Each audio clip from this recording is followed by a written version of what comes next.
I was making soup when my daughter-in-law hit me in the head with a ladle. "Who cooks like this? You are incompetent." Linda screamed while I felt the hot metal burn against my temple. My son Michael, sitting in the living room, simply turned up the volume on the television, as if he did not hear, as if it did not matter. 5 minutes later, a deafening crash came from the kitchen. Pots, plates, my body against the floor. Michael ran over there and froze in the doorframe. "Mom, what did you do?" he whispered, looking at me, lying among the rubble of my own dignity. But what none of them knew at that moment was that I still had one last card hidden, a card that would change everything. My name is Helen. I am 71 years old with hands worn by decades of kneading bread for others and a heart that until recently blindly believed in family loyalty. How foolish I was. How blind I was. 6 months ago, I buried my husband, Henry. 50 years of marriage evaporated one afternoon in April when his heart decided to give up while he was watering the geraniums in the backyard. I found him there on his knees with the hose still dripping water onto his brown shoes. From that day on, my world became silence and yellowing photographs. I was left alone in a house that was too big, surrounded by memories that hurt to touch. Michael, my only son, insisted that I move in with him and his wife. "You cannot be alone, Mom. At your age, it is dangerous." He sounded worried on the phone. I wanted to believe him. I needed to believe him. So I packed my life into 4 suitcases and left behind the house where I raised my son, where Henry and I danced in the kitchen on Sundays, where every corner held pieces of us. Michael's house was modern, with shiny floors and furniture that looked like it came out of a magazine. Linda, my daughter-in-law, received me with a smile that did not reach her eyes. "Welcome, Helen," she said, without calling me mother-in-law, without calling me mom. Just Helen, as if I were a stranger. From the first day, I knew I had made a mistake, but it was too late to go back. I settled into the guest room, a small room at the end of the hall with a window that looked out onto a dark alley. I hung Henry's photographs on the wall, arranged my gray dresses in the closet, and tried to make myself invisible. That was my new role to exist, without getting in the way. Mornings started early. I woke up at 6, made coffee-made breakfast, scrambled eggs, toast, freshly squeezed orange juice. Michael came down first, always in a hurry, always looking at his phone. "Thanks, Mom," he muttered without looking up. Linda appeared later, wrapped in a green silk robe with her hair perfectly combed even at that hour. She sat at the table and reviewed every detail of my work with critical eyes. "The coffee is watery," she would say, "or the eggs have too much salt." Never a thank you, never an acknowledgement. I just nodded, smiled, and tried again the next day. I wanted to be useful. I wanted them to need me. I wanted to believe that I still had a place in my son's life. Days turned into weeks. I cleaned, cooked, washed clothes. I became a shadow moving through the house, picking up crumbs, folding towels, organizing spaces that no one else saw.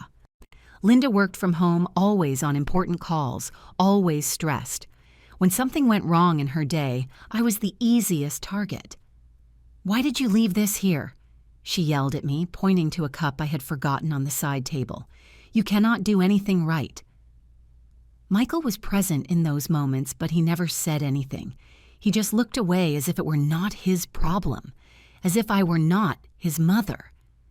There were nights when I stayed awake listening to the wall clock tick every second. I wondered what I had done wrong. Where had I failed as a mother? Why did my son allow them to treat me like this? Tears fell silently on my pillow, and I dried them before dawn because I could not show weakness.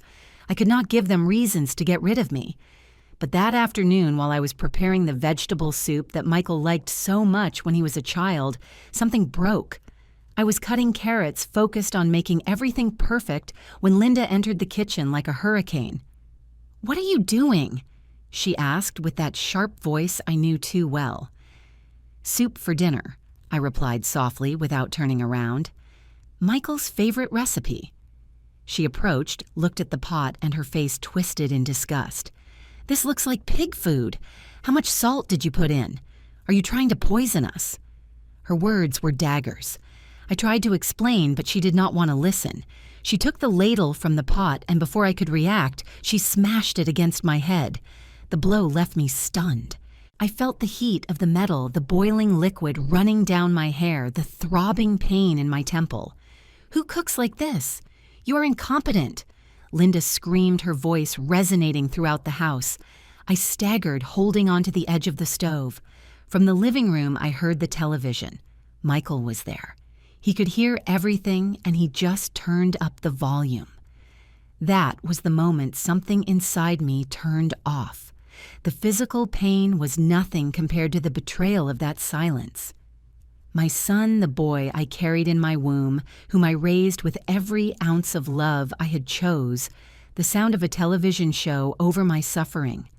I stood there, leaning against the stove, with the ladle still dripping soup at my feet. Linda looked at me with those eyes full of contempt, waiting for me to apologize, to kneel, to beg for forgiveness for existing.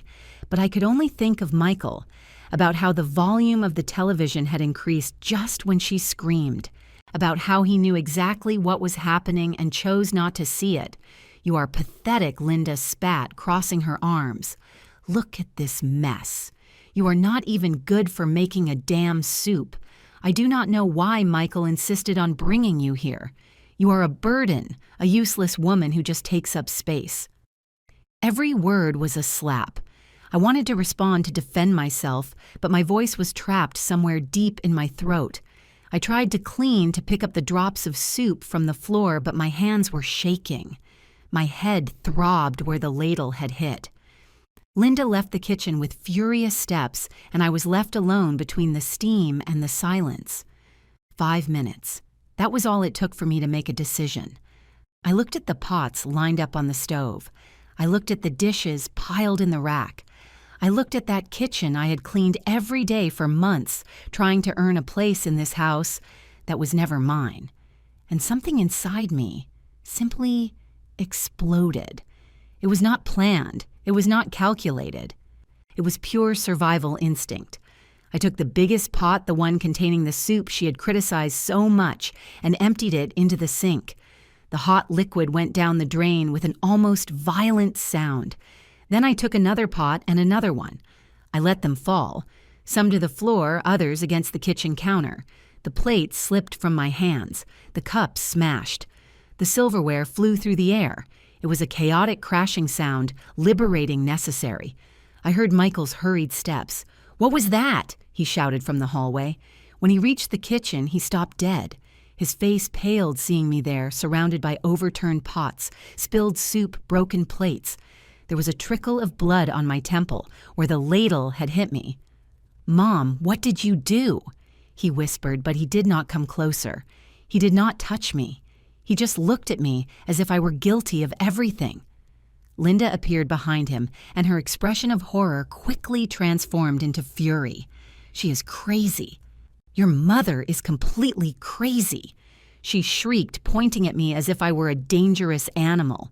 "Look at this mess. She destroyed my whole kitchen. Call someone. Michael, this woman needs to be locked up." Michael looked at me. I looked back at him, waiting for him to say something to defend me, to at least ask why I had done this. But he just shook his head, disappointed, ashamed. "Mom, why? Why do you do these things? Why?" I repeated, and my voice sounded hoarse, broken. "Your wife hit me with a boiling ladle. Michael, she hit me. And you turned up the volume on the television." The words came out like knives. He blinked confused, or maybe pretending confusion. "I did not hear her, Mom. I did not. I did not know what." Liar. The word floated between us like poison. "You were there, you heard everything, and you chose to do nothing." Linda stepped between us, her face red with rage. "I am not going to tolerate this. I am not going to live under the same roof as this ungrateful old woman who respects nothing. Michael, you have to choose. Either she goes or I go." The silence that followed was worse than any scream. I looked at my son, begging him with my eyes to choose me to remember who raised him, who spent sleepless nights when he had a fever, who worked 2 jobs to pay for his college. But Michael looked at the floor hands in his pockets, defeated. "I am sorry, Mom," he muttered finally, "but I think it is better if you look for another place. This is not working. You are causing problems. You need to leave." The world stopped. My heart stopped. Everything stopped. "Are you kicking me out?" I asked, although I already knew the answer. "Your wife hits me, and you kick me out. It is not like that, Mom. It is just that Linda and I need our space. You need your independence. It will be better for everyone." He spoke with rehearsed phrases, empty words that someone else had put in his mouth. My son was no longer there. Only a stranger with his face remained. "When?" I asked, feeling the tears starting to burn behind my eyes. "Tomorrow morning. I will call you a taxi. You can stay in a hotel while you find something permanent. I will help you with some expenses at the beginning." He was firing me like an employee. He did not even have the courage to look me in the eyes.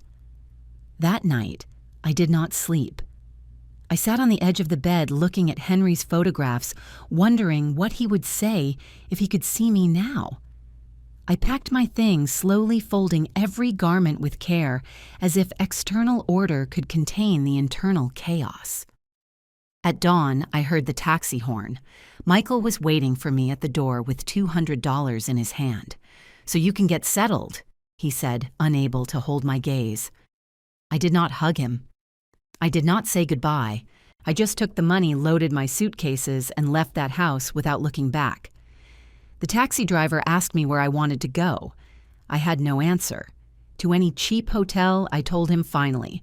He took me to a place on the outskirts, one of those roadside motels with flashing neon signs and carpets that smelled of dampness. The room cost $30 a night. I did the math mentally. With $200, I could survive less than a week. The hotel room was small, with stained beige walls and a bed that squeaked every time I moved. There was a window looking out to the parking lot where cars entered and left at all hours of the night. The neon light from the sign blinked every few seconds, dyeing everything in a sickly, reddish glow. I sat on that bed, and for the first time in months, I cried without holding back. They were not silent tears. They were deep sobs coming from somewhere dark in my chest, years of accumulated pain, of swallowed humiliations, of unspoken words. I cried for Henry, who had gone, leaving me alone in a world I no longer recognized. I cried for Michael, the boy who once hugged me and called me his hero. I cried for myself, for the woman I had been, and who now did not know who she was. When the tears dried, only emptiness remained. I looked at myself in the bathroom mirror under the cruel fluorescent light. A 71-year-old woman stared back at me, deep wrinkles, puffy eyes, messy gray hair. There was a purple mark on my temple where the ladle had hit me. I touched the wound gently and felt how the physical pain was almost a relief compared to the other pain, the one that had no name. The days began to blur. I stayed in the room all the time, watching television without really seeing it, eating the minimum. I only went out to buy something from the vending machine in the hallway. Saltine crackers, instant coffee, granola bars. Once the machine swallowed my last $2 without giving me anything in return. I stood there watching the money disappear and felt it was a perfect metaphor for my life. I sent messages to Michael. At first, I tried to be dignified. "Son, I need to talk to you." Nothing. Then I tried to be more direct. "Michael, I am running out of money." Silence. Finally, I stopped trying. The messages were marked as read, but there was never an answer. It was like screaming into a bottomless pit. A week later, the money ran out. The hotel clerk, a man in his 40s with a prominent belly and tired eyes, knocked on my door. "Ma'am, I need you to pay or vacate the room." His voice was not cruel, just professional, indifferent. I explained my situation. I begged him for one more day, but he just shook his head. "I am sorry, ma'am." Those are the rules. I packed my suitcases again, 4 suitcases that now weighed like corpses. I dragged them through the parking lot under a burning sun, not knowing where to go. I walked for hours. My feet hurt, my hands had blisters from carrying so much weight, but I kept moving because stopping meant accepting that I had nowhere to arrive. I ended up in a square near downtown. There were metal benches under the trees, pigeons pecking at crumbs, children playing on the swings. I sat on a secluded bench and watched life continue as if I did not exist. A woman passed with her small daughter.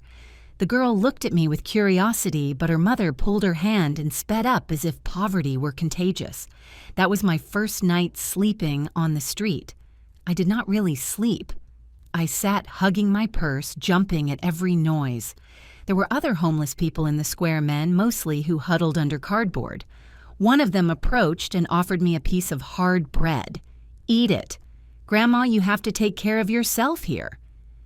I took the bread with shaking hands and thanked him. He nodded and walked away, dragging a bag full of cans.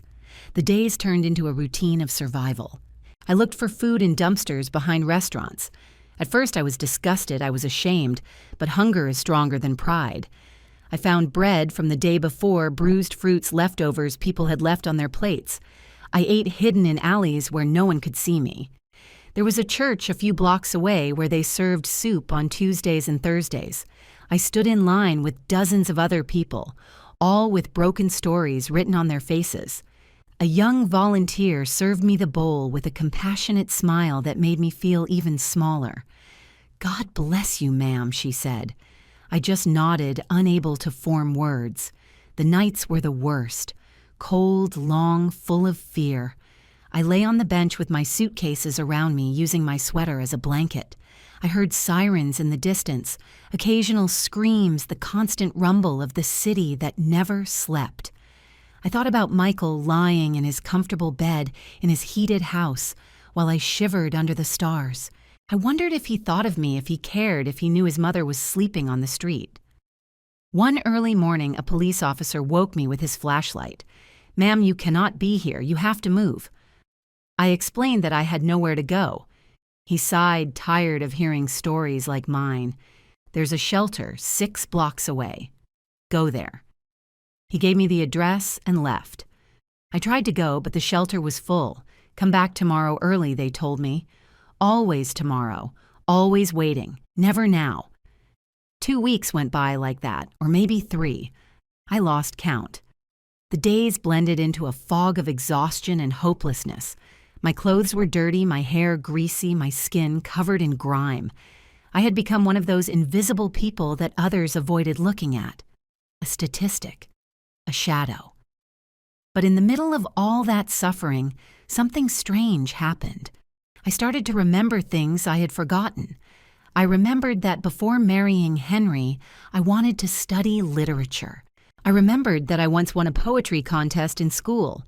I remembered that there was a time when I had dreams of my own before becoming a wife, a mother, a grandmother, a shadow.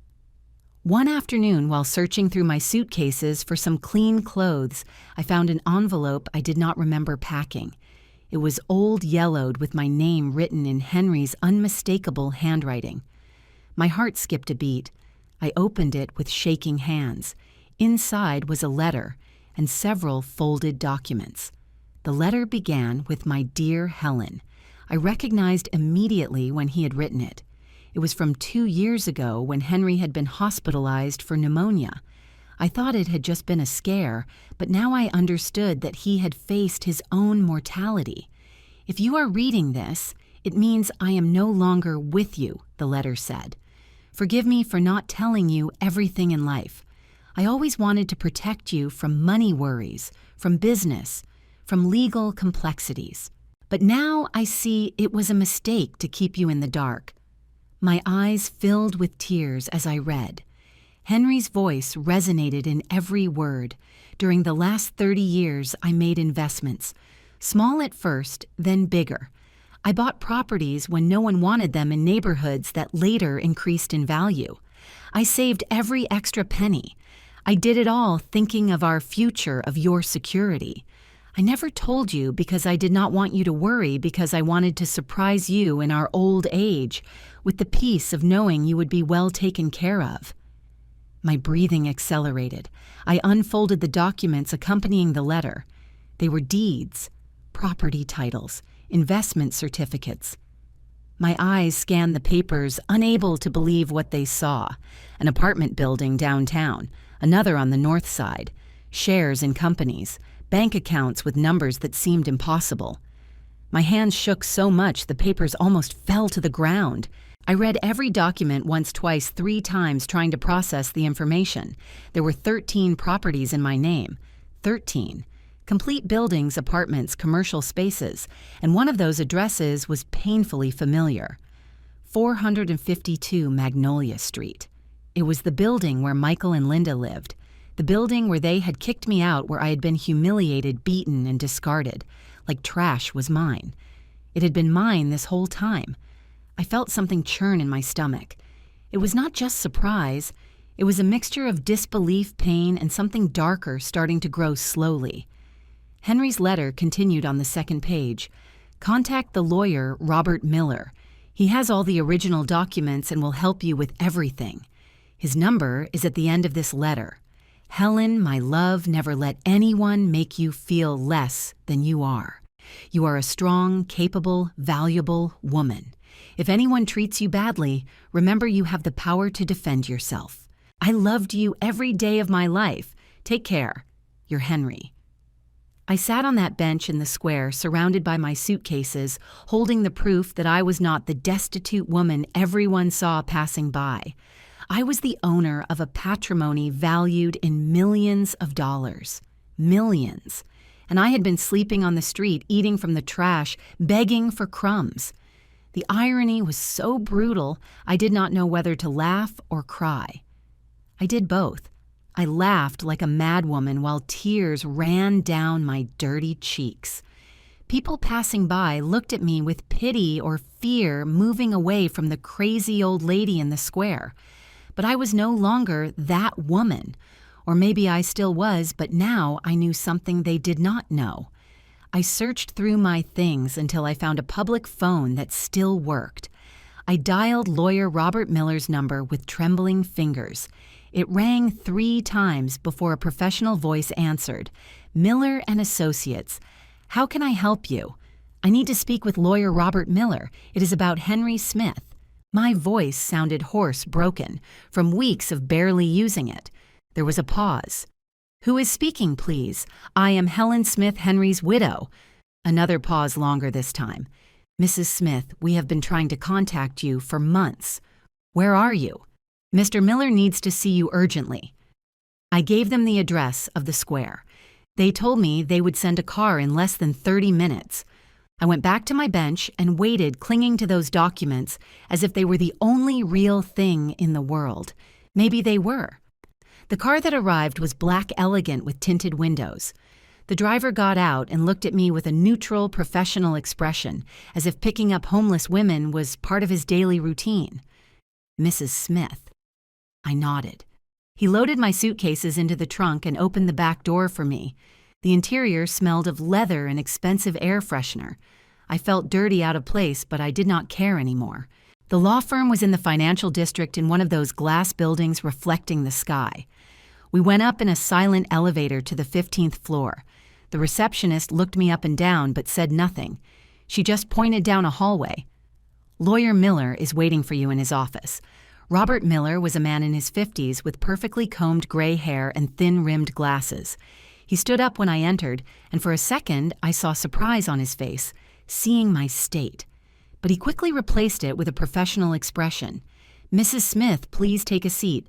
Can I offer you water, coffee?" "Water, please." My voice was barely a whisper. He poured a glass from a crystal pitcher and handed it to me. I drank as if I had gone days without water, which in a way was true. "Mrs. Smith, we have tried to locate you since Mr. Henry passed away. We left messages at your old house.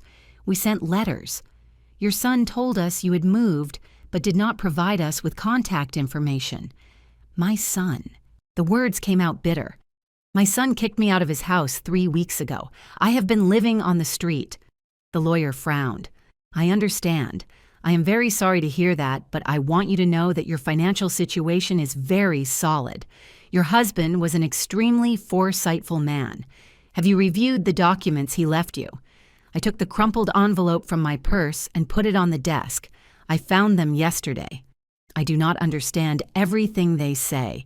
Robert reviewed them carefully. So I see. These are duplicates. I have the original certified ones here. Let me explain your current situation, Mrs. Smith. You are the owner of 13 properties in the city valued at approximately $8 million in total.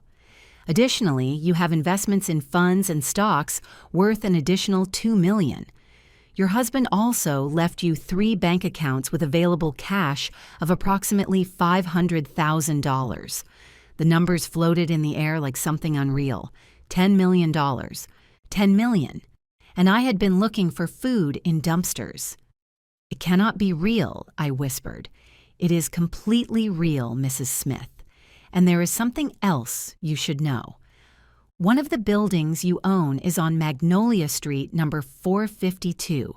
According to our records, your son, Michael Smith, and his wife, Linda, occupy apartment 301 in that building. That is correct. I nodded slowly. That is correct. Then you should know that they have been living there under a reduced rent contract your husband granted them 5 years ago. They paid barely $400 a month for an apartment that would be worth $2,500 on the market. It was a family favor Mr. Henry granted them, $400. Michael was paying $400 to live in a luxury apartment thanks to his father's generosity, and he had kicked me out to the street. He had left me with nothing. The lawyer continued talking, explaining details about taxes, property management, but I was barely listening. My mind was processing something else. Can I cancel that contract? I asked, suddenly interrupting him. Robert stopped and looked at me intently. You are the owner, Mrs. Smith. You can do whatever you wish with your properties. However, there are legal procedures we must follow. You cannot simply kick them out without notice. I do not want to kick them out yet. The words came out cold, calculated. I want them to adjust their rent to the market price. $2,500, you said. Let them pay that. The lawyer nodded slowly. That is within your rights. We would have to notify them 30 days in advance about the change in contract terms. Are you sure you want to proceed? Completely sure. Robert took notes on his computer. Very well. I will prepare the necessary documents. Now, Mrs. Smith, there are more immediate matters we must attend to. Your housing situation, for example. You have several options. You can move into any of your properties that are vacant, or I can help you find a temporary place while you decide what to do. I want to see the other buildings, all of them. I want to know exactly what I have. Of course, we can organize visits starting tomorrow. Meanwhile, let me arrange a hotel room for you, an appropriate place where you can rest and recover. He stood up and made a call. In minutes, everything was coordinated. A 5-star hotel downtown, executive suite, everything paid from my own account. Before I left, Robert handed me a bank card. This has access to one of your checking accounts. There is $50,000 available for immediate expenses. Use what you need. And Mrs. Smith, one more thing. Your husband asked me to tell you something if you ever came to see me under difficult circumstances. He made me promise him. He took a sealed envelope from a drawer. He told me textually, if my Helen comes to you, beaten by life, give her this, and tell her I always knew she was stronger than she believed she was. I took the envelope with hands that no longer shook so much. I opened it right there in front of Lawyer Robert. It was another letter from Henry, this one shorter, written in black ink on thick paper. My love, if you are reading this, it means someone hurt you enough for you to seek help. I know your pride. I know how hard it is for you to ask for anything, but I want you to know one thing. I built all this for you. Every property, every investment, every penny saved was thinking of the day when I would no longer be there and you needed to defend yourself. Do not let anyone, not even our own blood, make you feel small. You are giant.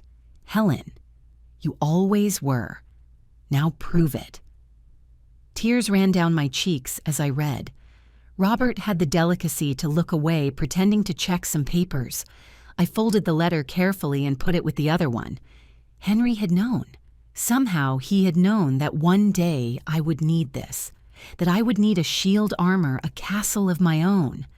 The hotel was everything my life had stopped being. Soft carpets, sheets that smelled of lavender, a bathroom with a marble tub. I stood in the middle of the suite for several minutes just looking. It seemed unreal. 24 hours ago, I was sleeping on a park bench. Now I was in a room that cost $300 a night. The first thing I did was take a bath. I filled the tub with hot water to the brim and submerged myself completely. The water turned dark with the grime of weeks. I scrubbed my skin until it hurt. I washed my hair 3 times. I removed every trace of the street from my body. When I got out, I wrapped myself in a white robe hanging behind the door. It was so soft, it almost made me cry again. I ordered room service, soup, freshly baked bread, roasted chicken, salad dessert. When the food arrived on a cart with a white tablecloth, I sat down to eat, slowly savoring every bite. It was not just food, it was dignity. It was power. It was proof that I still existed as something more than a shadow. That night I slept 12 hours straight. I slept without startling, without fear, without cold. When I woke up, the sun was coming through the curtains, and for a moment I did not remember where I was. Then everything returned.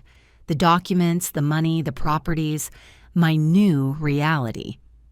During the next few days, Robert took me to see each of my properties. Apartment buildings, commercial spaces, even a small shopping plaza on the south side.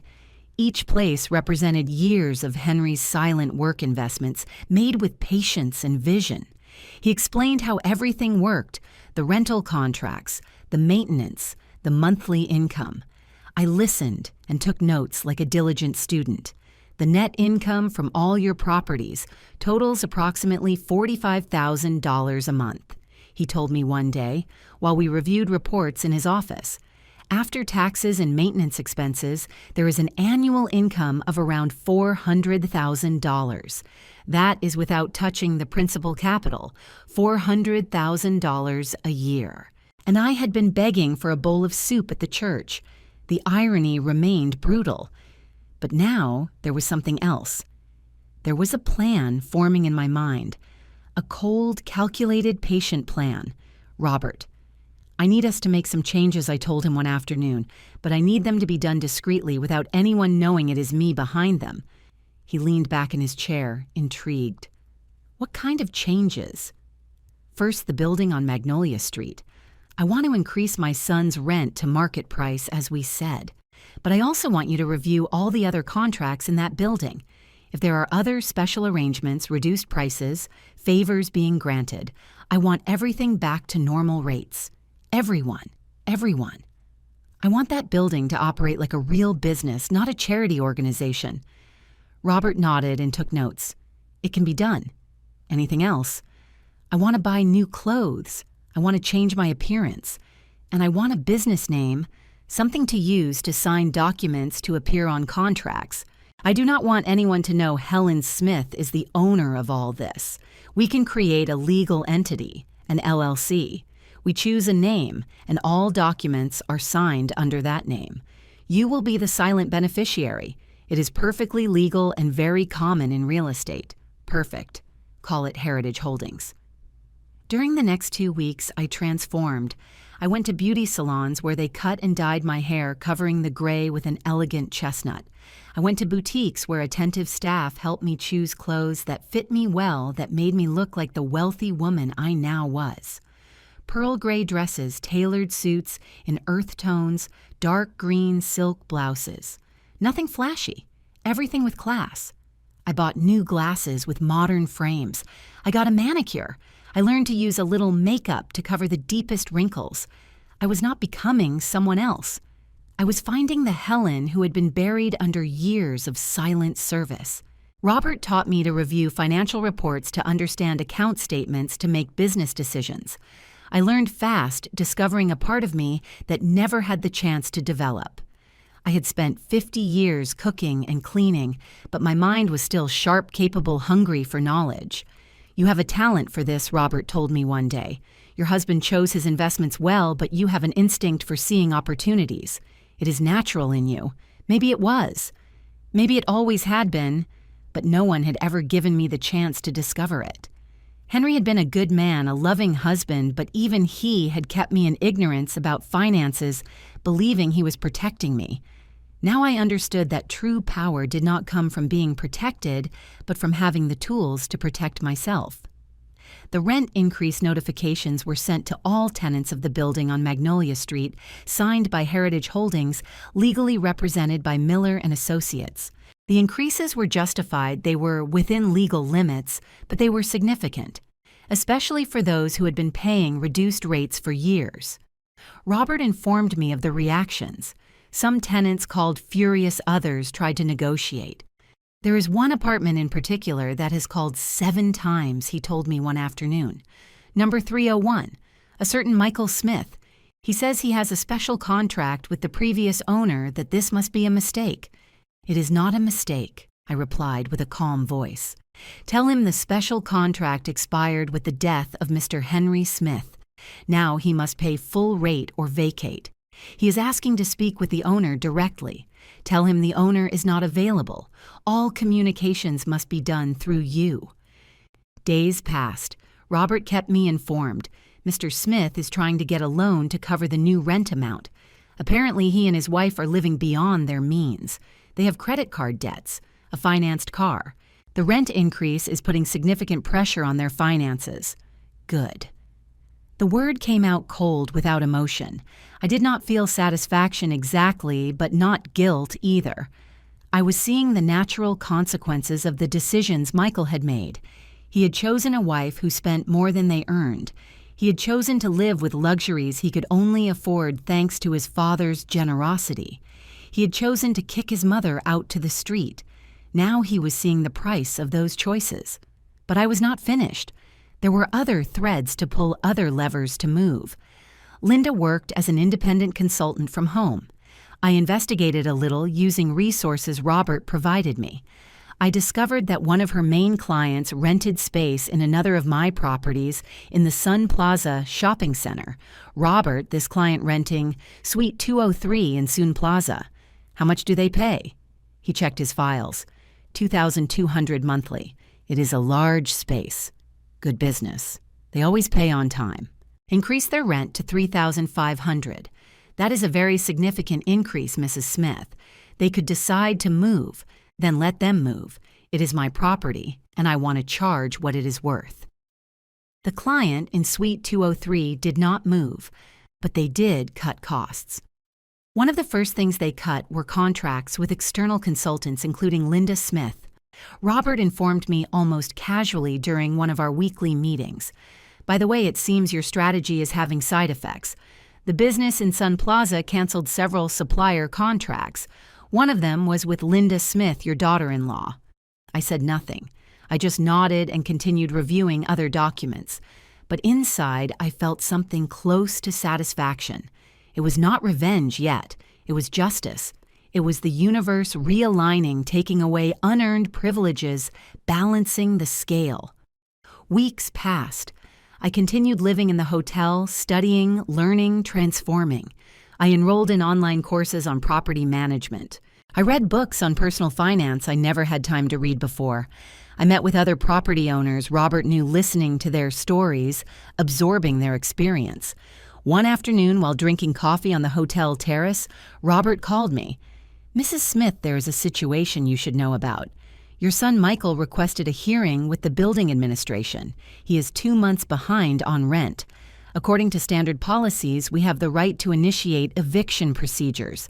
How much does he owe? $5,000 total, plus late fees. $6,200 total. $6,200. I could pay it with the money I carried in my purse at that moment, but I would not. Proceed with the eviction following all legal protocols, of course. Are you sure? Once we start, the process is public. It is filed in the courts. It will appear on his credit history. I am completely sure. That night, I could not sleep. Not out of guilt or regret, but from a complex mix of emotions I did not know how to name. I stood in front of the bathroom mirror looking at the woman staring back. She no longer looked like the same one who arrived at Robert's firm 2 months ago. This woman had straight shoulders, a steady gaze, a jaw set with determination. This woman did not beg. She did not apologize for existing. This woman collected what she was owed. The following days were a whirlwind of legal activity. Robert kept me updated on every step. The eviction notice was delivered. Michael had 30 days to pay the full debt or vacate the apartment. According to Robert, my son had called the firm every day, sometimes several times a day, demanding to speak with the owner, asking for extensions, offering payment plans. "What did you tell him?" I asked. "What you instructed me. That all policies apply equally to all tenants. That there are no exceptions. That if he cannot pay, he must vacate." Perfect. But there was something else Robert did not know. Something I had been investigating on my own. I hired a private investigator, not to spy but to understand. I needed to know how my son had reached this point. I needed to understand what had happened to the boy I had raised. The report arrived a week later. It was sadder than I expected. Michael earned a decent salary as a sales manager, but Linda spent triple what came in. Credit cards maxed out. Personal loans to cover other loans, meals at expensive restaurants 5 times a week, designer clothes she used once and forgot in the closet. A lifestyle built completely on debt and appearances. The investigator also included notes on their relationship. They had public arguments. Neighbors reported frequent screaming doors, slamming tense silences. Linda blamed Michael for not earning enough money. Michael blamed Linda for spending too much. It was a vicious cycle of resentment and recriminations. I read the whole report twice. A part of me, the part that was still a mother, wanted to intervene. I wanted to call Michael, offer him help, guide him toward better decisions. But the other part, the newer and stronger part, knew that would be a mistake. Michael needed to hit rock bottom. He needed to face the consequences of his choices. Only then could he grow. Besides, he had let me hit rock bottom. He had seen me on his kitchen floor bleeding, humiliated, and had turned up the volume on the television. He had kicked me out to the street with $200 and a vague promise to help me. He had not called to verify if I was alive. He had not asked if I had a place to sleep. He did not care. That was the truth that hurt more than any physical blow. My son had stopped caring about me long before kicking me out of his house. Maybe he never really cared. Maybe he just saw me as an obligation, an inherited burden he had finally found a way to discard. On day 28 of the eviction period, Robert called me. Michael paid. He got the money somehow. He paid the full $6,200 this morning. I felt something like disappointment. Where did he get the money? I do not know for sure, but I have a theory. There is a new charge on the credit report I monitor. A personal loan from a payday loan company, 32% interest rate. He probably borrowed from there. 32% interest. Michael had traded one debt for a worse one. He had bought time, but he had solved nothing. I understand. Keep monitoring. Let me know of any changes. 2 weeks later, the next rent payment arrived. Or rather, it did not arrive. Michael was late again. This time, I did not wait. Start the eviction process immediately, I told Robert. No additional warnings. We apply the rules to the letter. While all this was happening in the legal and financial world, I continued with my personal transformation. I signed up for yoga classes in the mornings. Not because I needed exercise, although that helped too, but because I needed to learn to be in silence with myself, to breathe, to exist without the constant noise of serving others. I also started writing. I bought a brown leather notebook and an elegant pen, and I wrote every night before sleeping. Not exactly a diary, but reflections, thoughts on who I had been, who I was now, who I wanted to be. I wrote about Henry, about our years together, about the things I never told him. I wrote about Michael, about motherhood, about how love is sometimes not enough. One afternoon while writing on the hotel terrace, an older woman sat at the table next to mine. She must have been 80, maybe more, with perfectly arranged white hair and piercing blue eyes. "Excuse me for bothering you," she said with a soft voice, "but I have seen you here several times. Always writing, always alone, and you remind me of myself some years ago." I smiled politely, hoping it was a preamble to sell me something or preach to me. But she just continued. "I also went through a transformation late in life.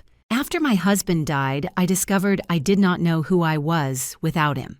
I had been a wife, mother, grandmother, but never just myself, so I had to learn it. Is that your case too?" Her words hit me with uncomfortable precision. "Something like that," I admitted.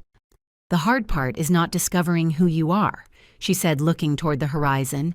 "The hard part is giving yourself permission to be it, especially when the person you discover is not who others expect you to be." She looked directly at me. "But it is worth it. Completely worth it." She got up, patted me on the shoulder, and left. I never knew her name. I never saw her again.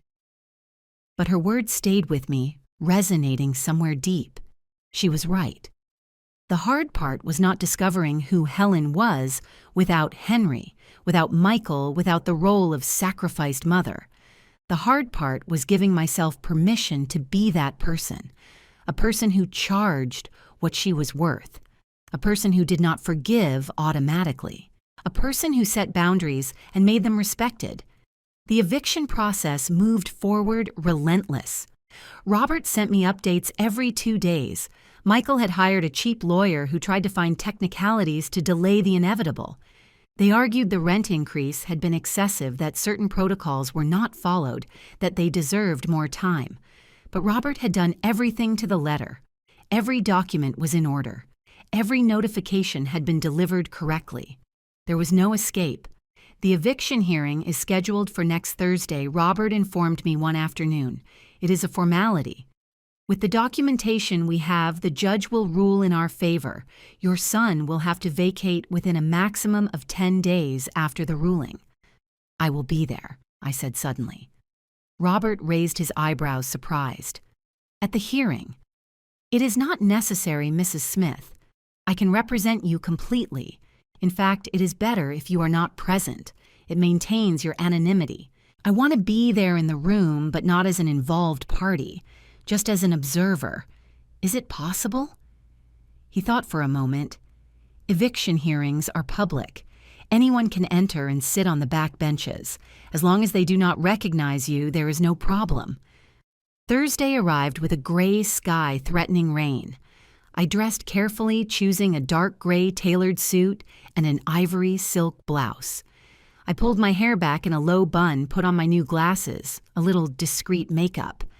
I looked in the mirror and saw a woman Michael would not recognize. I was no longer the hunched mother cooking soup in his kitchen. I was someone else, someone stronger. The courthouse was an old building with hallways smelling of old paper and stale coffee. I arrived early and sat on the last bench of courtroom 3, where the hearing would take place. There were other people waiting for their own cases, all with that expression of anxiety and fatigue the legal system produces. Michael arrived 15 minutes before the scheduled time. He came with Linda and his lawyer, a young man in a suit that had seen better days. My son looked terrible. He had lost weight, had deep circles under his eyes, messy hair. Linda, on the other hand, was perfectly fixed up in an emerald green dress, too elegant for a courthouse high heels, flawless makeup. But her expression was of barely contained fury. They sat in the front with their backs to me. I watched them like someone watching a play, distant, analytical. Linda whispered things in Michael's ear, sharp gestures, clearly annoyed. He just nodded, defeated, without the energy to argue. His lawyer reviewed papers with a worried expression. Robert arrived exactly on time, impeccable, in his black suit leather briefcase in hand. He did not look at me, just as we had agreed. He sat on the other side, organized, confident. He knew his trade and knew he had a solid case. The judge entered a woman in her 60s with a severe expression and efficient movements. Case number 3478 Heritage Holdings versus Michael Smith, announced the clerk. Michael's lawyer stood up first. He argued that the rent increase had been excessive, that his client had lived in the apartment for 5 years with a good payment history, that he deserved special consideration. His voice sounded unconvincing even to himself. He knew he was losing. Robert stood up calmly. He presented the documents, the original contract, the increase notifications, the late payment notices, everything perfectly ordered.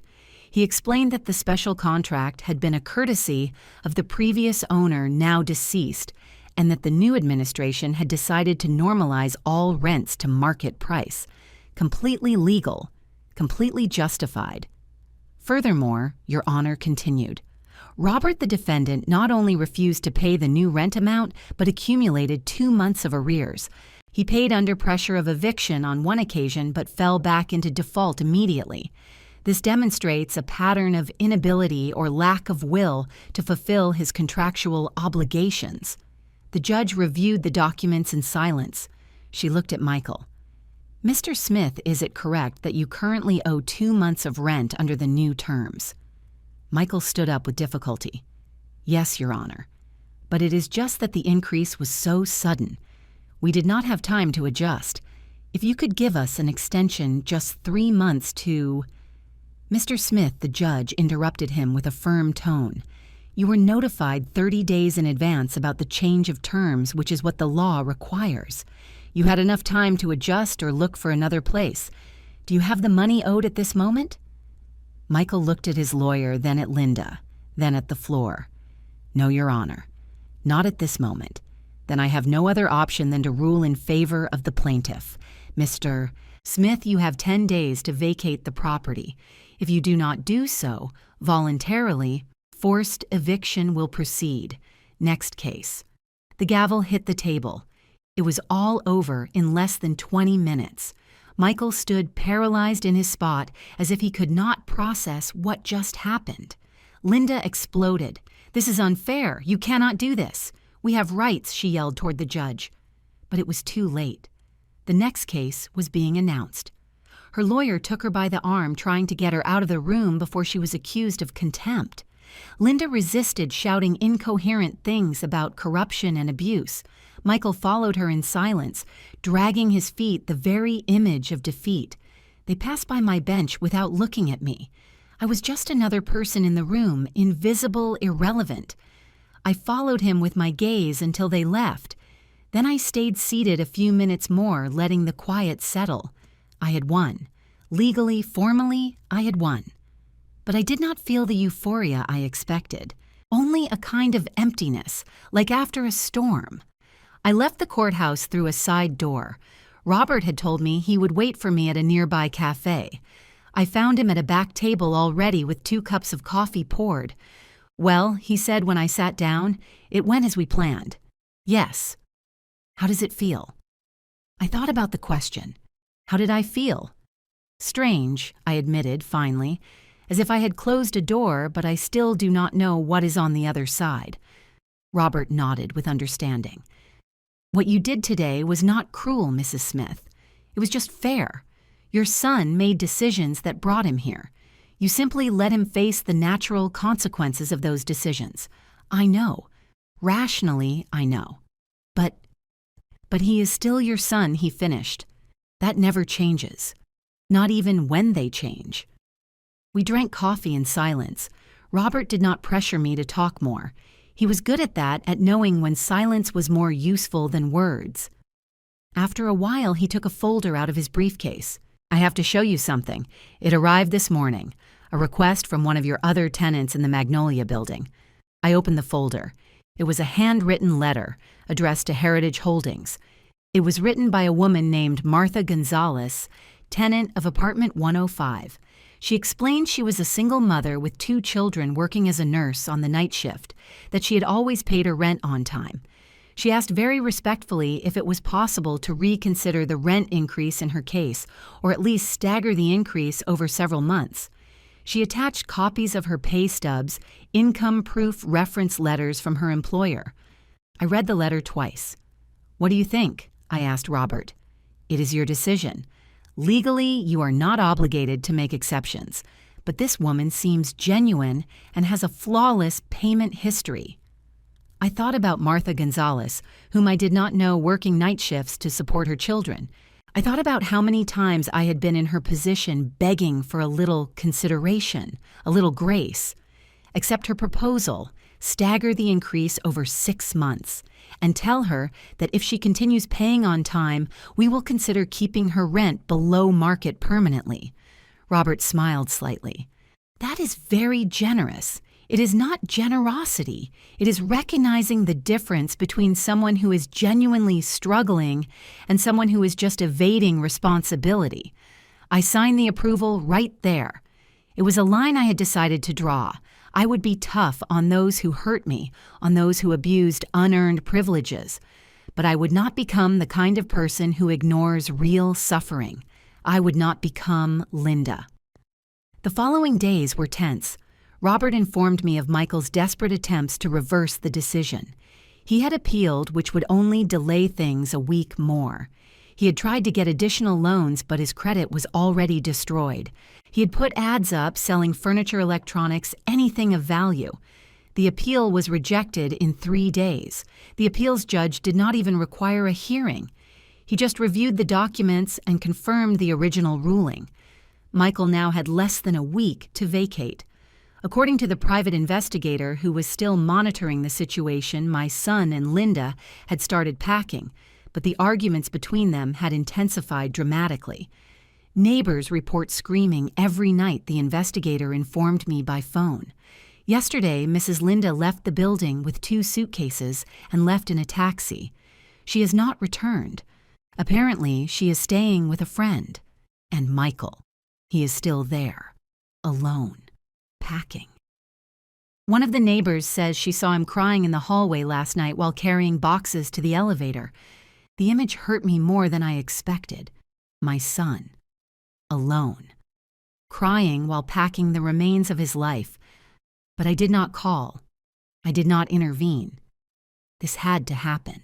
He needed this breaking point. 2 days before the eviction deadline, Robert received an unexpected call. It was Michael, he told me when we met that afternoon. He wants to speak with the owner of the building. He says he has something important to say. He is begging for a meeting. What did you tell him? That I would convey the message? He wants to see you. The question hung in the air between us. Did I want to see my son? Did I want to hear what he had to say? A part of me, the part that never stopped being a mother, screamed yes. But the other part, the wiser one, had doubts. Do you know what he wants to say? No, just that it is important, that he needs to explain something. I thought for a long minute. Tell him I will agree to see him, but not as his mother, as the representative of Heritage Holdings, and it has to be in a neutral place. In your office, tomorrow at 3 p.m. Robert nodded. Do you want me to be present? No, I have to do this alone. That night I did not sleep. I mentally practiced what I would say, how I would react. I stood in front of the mirror and rehearsed, keeping my expression neutral, firm, without betraying emotion. I had to be strong. I could not allow Michael to see the mother desperate for his love. He had to see the businesswoman I now was. At 2:30 p.m. the next day, I arrived at the firm. Robert had let me use his private office. I sat behind the desk in the black leather chair with the case documents in front of me. I had dressed impeccably.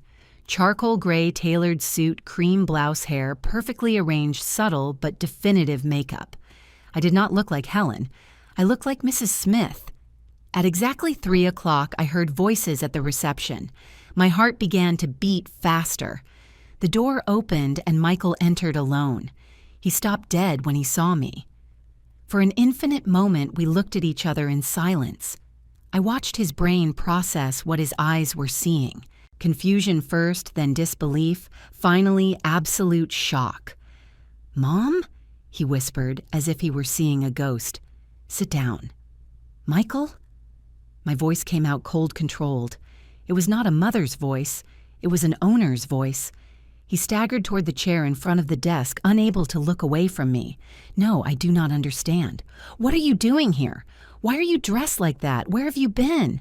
I looked for you, Mom. I called you, sent messages. Lie. The word cut the air like a knife. I checked my messages. 0 calls. 0 messages. After kicking me out of your house, you never contacted me again. He opened his mouth, but no words came out. His eyes filled with tears. Linda said it was better to give you space, that you were angry. That with time, Linda said. I repeated with an icy tone. Michael, since when did you let your wife make decisions about your relationship with your mother? It was not like that. Things were complicated. The money, the work. Linda was stressed. Linda. And it was easier to forget about me than deal with your wife. It was not a question. It was a fact. He looked down, unable to deny it. The silence stretched heavy, suffocating. Finally, Michael looked up and I saw something different in his eyes. A question taking shape. Mom, what are you doing here? In this office? Dressed like that? Why did the lawyer let you use his office? I took a deep breath. This was the moment. I am not using his office, Michael. He lent it to me because I am his client. I am Heritage Holdings. The color drained from his face. What? The building where you live, the other 12 buildings in this city, the investments, the money, everything is mine. Your father left it to me. It was always mine. And you have been paying rent to live in my property. Michael stood up so fast the chair almost fell over. No. That cannot be. Dad never mentioned. Why didn't you say anything? Why would I have said anything? My voice rose slightly, allowing a little of the contained anger to surface, so that you and Linda would treat me like your landlady in addition to your servant, so you would ask for more favors, more discounts, more special considerations. We did not know he shouted if we had known that you— What? I interrupted him, standing up too. Would you have treated me better? Would you have respected me more? Michael, respect should not depend on how much money someone has. I was your mother. That should have been enough. He let himself fall back into the chair, head in his hands. His shoulders shook. He was crying. I am sorry, he sobbed. I am so sorry. Mom, I was a coward. I let Linda treat you badly. I let her kick you out. I turned up the volume on the television when she was hurting you because I did not want to face her, because it was easier to sacrifice you than risk my marriage. The words I had waited to hear for months had finally come out of his mouth, but I did not feel the satisfaction I expected. I just felt tiredness. And now, Michael, are you only sorry because you discovered I have money? Because I own the building where you live? Would you have come to apologize if you still thought I was a poor old woman without resources? He looked up, his face soaked in tears. I do not know, he admitted with a broken voice. I do not know, Mom. And that is the worst part. I do not know what kind of person I became. I do not recognize the man who did those things, who left his mother on the street, who chose comfort over decency. At least he was honest. That was something. I sat down again, calmer. Your marriage is falling apart, right? He nodded miserably. Linda left 3 days ago. She says she is not going to stay with a loser who cannot even pay rent. She says she deserves better, that all this is my fault. And what do you think? I think she is right. I think I am a loser. I lost my job 2 weeks ago. They fired me for being late constantly, for being distracted by the stress. I have debts of over $40,000. My credit is destroyed, and in 2 days I am going to be homeless. He laughed bitterly. Ironic, isn't it? I left you homeless, and now I am in the same situation. It is not ironic, I said softly. It is karma. He looked at me with red, swollen eyes. Have you come to see me suffer? Is that what you wanted? Revenge. The question stopped me. Was that what I wanted? I had spent weeks moving pieces, pulling threads, applying pressure. I'd watched my son crumble piece by piece, and now that he was here in front of me, completely broken, did I feel satisfied? No. I said, finally surprised by my own answer. I did not want revenge. I wanted justice. I wanted you to understand what it feels like to be discarded, ignored, treated as if you were worth nothing. I wanted you to hit rock bottom so you could start rebuilding yourself the right way. And did I achieve it? He asked with a voice barely audible. I hit rock bottom. What do you think? He thought for a long moment. I think so. I think I cannot fall lower than where I am now. Without a job, without a wife, without money, without a home, without dignity, without you. The last two words came out as a torn whisper. I stayed silent, letting his words float between us. Michael had reached the bottom. I could see it in his eyes and the way his shoulders sank in, how his hands shook on his knees. This was the moment I had been waiting for, the moment my son finally understood the weight of his actions.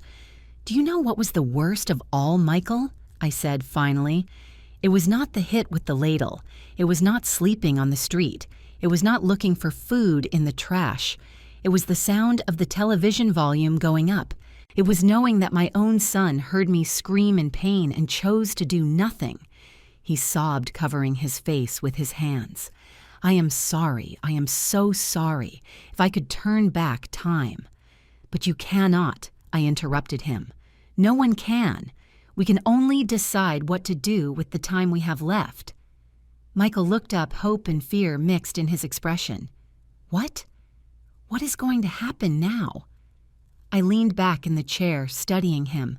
My son, the baby I had carried in my arms, the boy who ran to me when he fell, the teenager who hugged me before leaving for college, all that was still there, buried under bad decisions and cowardice. But the man who had betrayed me was also there. Both versions were real.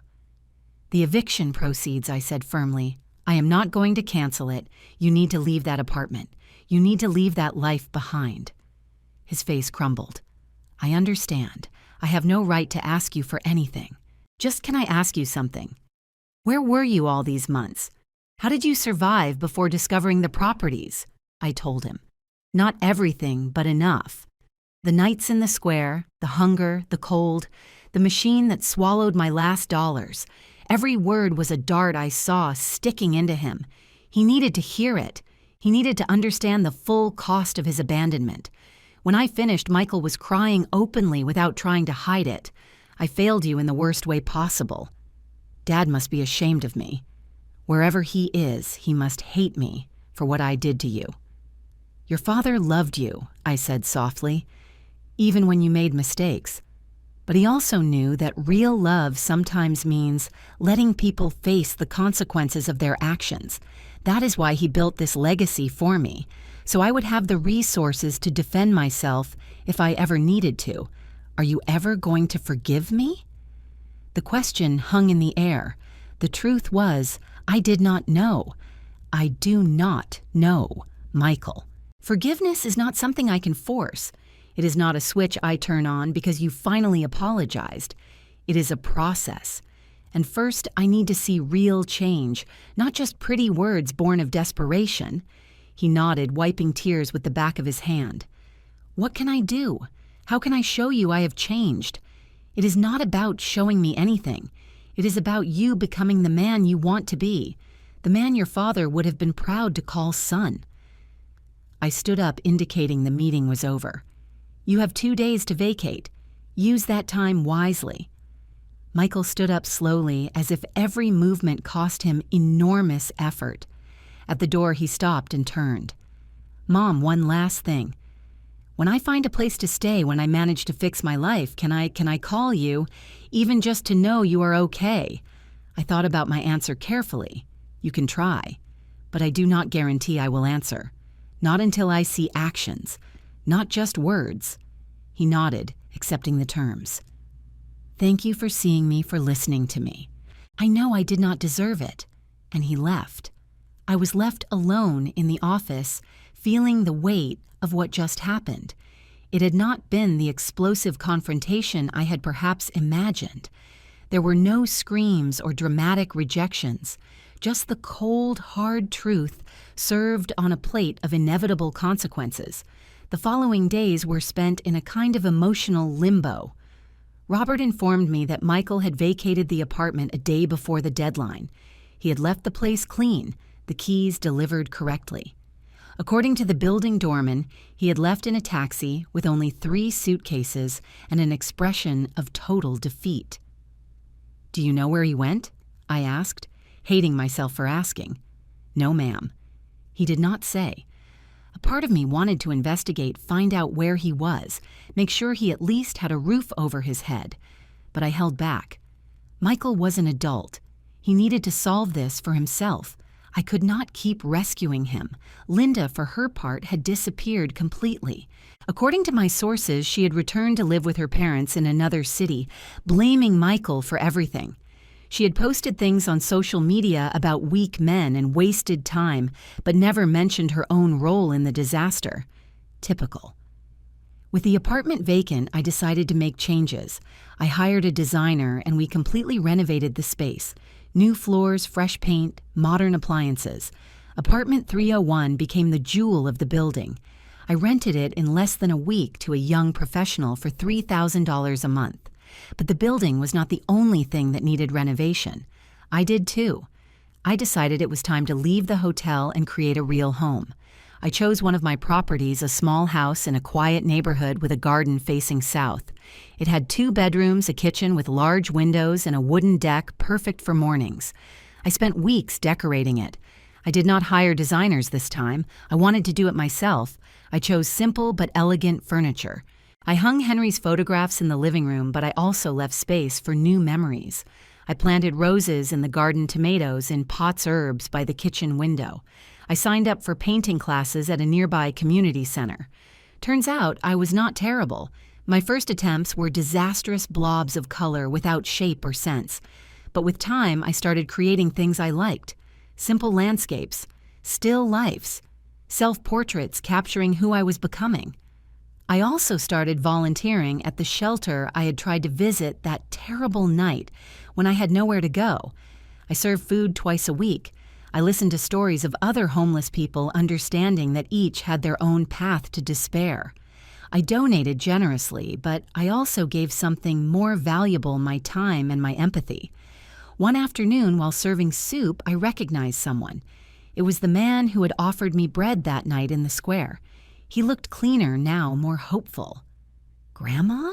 he said, surprised. "Is it you? You different." "I am," I replied, smiling. I found myself.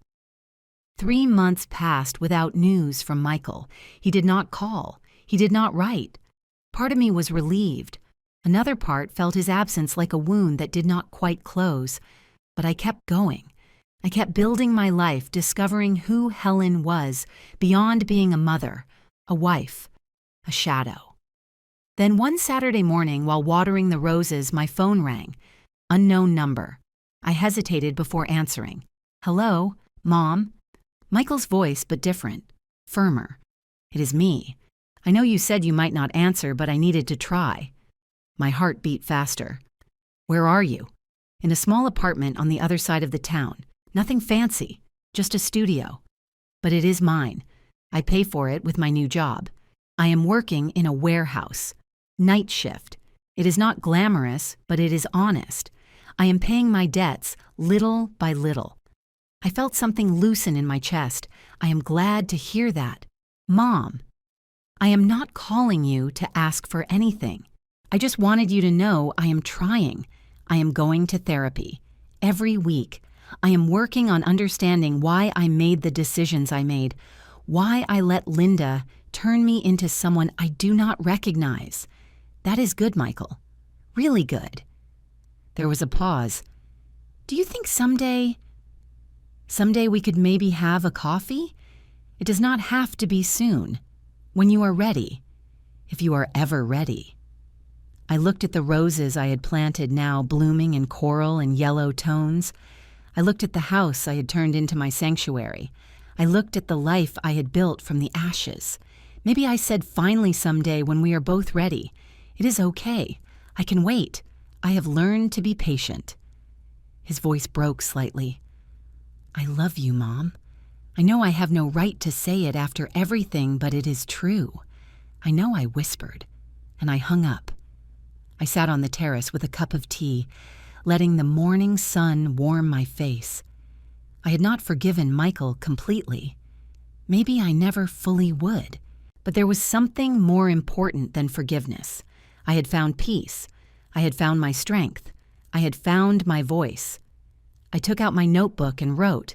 I learned to forgive myself for waiting so long to defend myself. I learned that self-love is not selfishness. It is survival. It is dignity. It is the foundation upon which everything else is built. The wind moved the leaves of the trees. A bird sang somewhere nearby. And I, Helen Smith, 71 years old, owner of 13 buildings, survivor of betrayal and abandonment, woman reborn from her own ashes, simply existed, complete, free, mine.